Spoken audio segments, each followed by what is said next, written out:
the Houthis, the Yemeni Houthis, have seemingly entered the war today, and they've fired now a second missile at Israel. It's an addition to drone activity, and it was targeting the southern city of Eilat.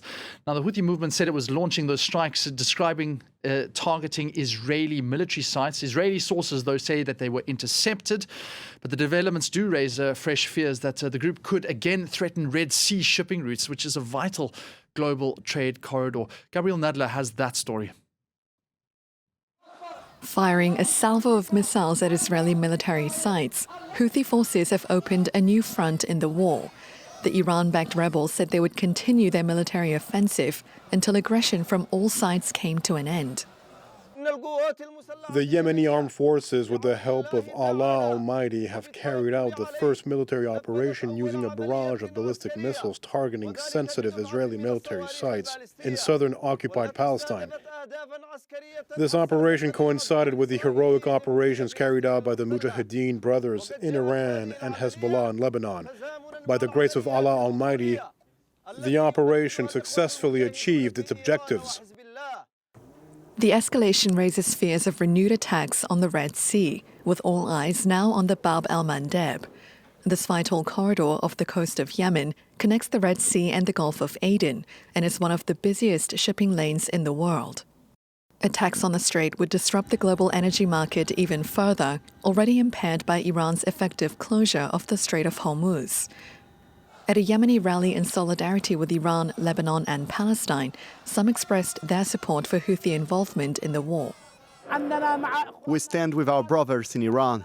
We are not neutral. At any moment, when the time comes, we will intervene, if God wills that we'll intervene. And when we see blatant aggression against our country, we are ready. The Houthis have already shown their capacity to disrupt global trade. In late 2023, the group launched attacks on international shipping vessels in the Red Sea in support of Palestine in the Israel-Hamas war.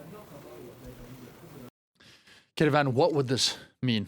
Well, look, there are two concerns mainly about the Houthis possibly getting really involved in this war now that they've launched their first attacks towards Israel. The first one is that the Houthis have those military capabilities. They can strike pretty far out. If you think about how far Israel is, that also means that they can strike some of the Gulf states and specifically some of the oil and gas facilities in the Gulf. So that could be a big danger, an added danger for the Gulf. But of course, as we saw in that report, the main concern is Bab el-Mandeb. If the Houthis decide to do what they did back in 2024 and start attacking vessels in the Red Sea in Bab el-Mandeb, that could be a really big problem, even more so than the Strait of Hormuz being de facto closed by the Iranians. And that is because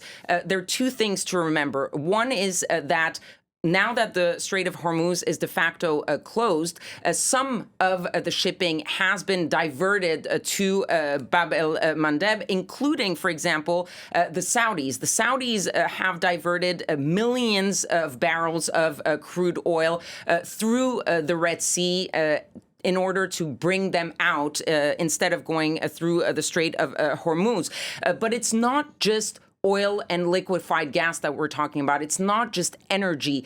If the Red Sea is blocked or under attack, that could be even bigger as a problem for global trade, because when you think of Bab el-Mandeb, of the Red Sea, and then the Suez Canal, and then the Mediterranean, that's about 12% of the world's trade in general, not just energy trade. 12% of the world's trade goes through that route. That includes, yes, oil, natural gas, but also grain, fertilizer, and even things like everyday things like electronics, like goods, toys, things like that. All of that goes through there. If that is closed, what do ships have to do? They have to do what they did in 2024 and 2025.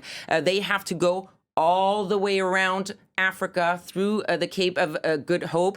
That adds a lot of time on shipping. That means prices are going to go up for those goods because it's going to take longer. And so you're talking about prices going up for energy, but also prices going up for goods in general. And that will target not just the Middle East, but everyone in the world. Kethevane, thank you so much. Quite a stark reality facing global trade. Let's unpack that further with Yousef Alshammari joining us from Riyadh. He's the president of the London College of Energy Economics. Thanks so much for joining us, Yousef. Our chroniqueur there, Kethevane, just talking about 12% of global trade could be affected. Now, if the Red Sea and the Straits of Hormuz are closed, how big is that? Hello, and I'm very delighted to speak for 24. Certainly, there is a risk, and since the outbreak of this war between the United States and Iran, certainly the Houthis have been kind of a silent militia that could at any time become a threat. We certainly remember the 2024 and 2023, there's always been an attack on international shipping.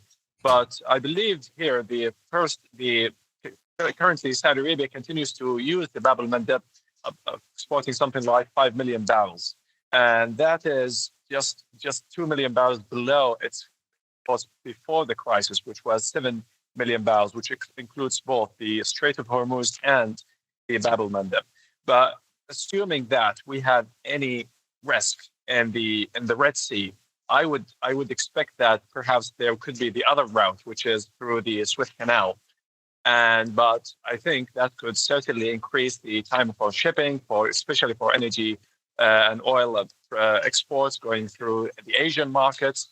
I would also expect that there could be further release from the IEA, because the last release from the IEA was about 400 million barrels, and that will bring about 4 million barrels for the next 90 days. So if we have any disruption in the Red Sea, I wouldn't be surprised if we see further release. But also, I don't think the United States will remain silent here, because the United States has the ultimate military power.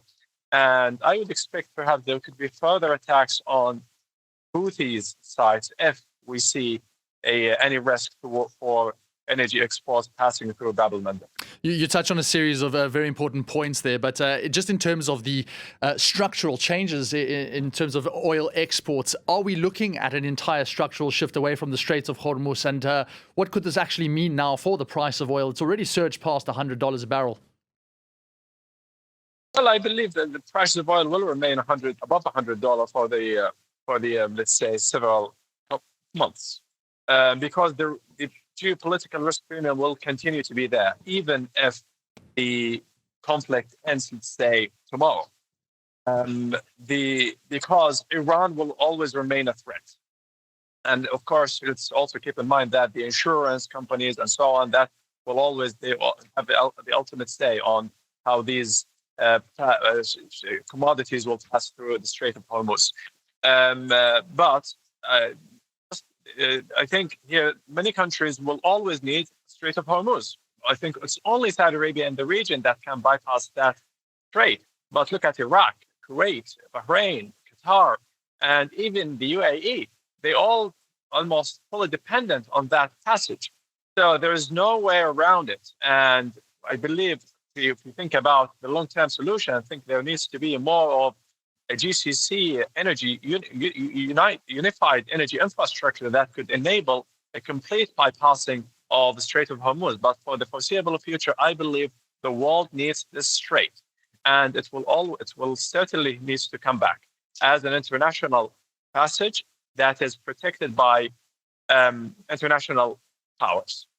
And now we were speaking about Bab el-Mandeb possibly becoming as strategically dangerous as the Straits of Hormuz. But from what you say, that strait in Hormuz is the most strategic one, and this is what needs to be kept open.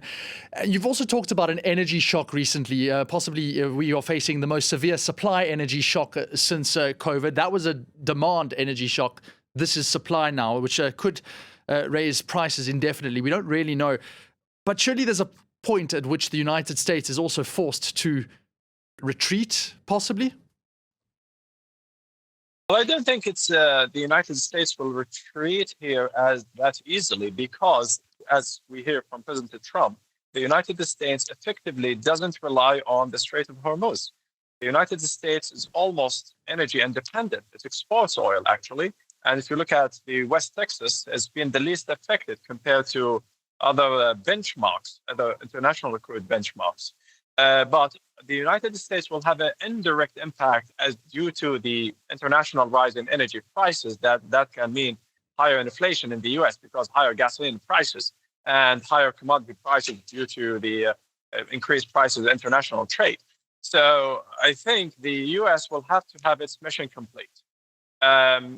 Because if you think about the security risk, the long-term security risks from what's happening in the Iranian regime, I think this is certainly more of a serious concern to the U.S. administration.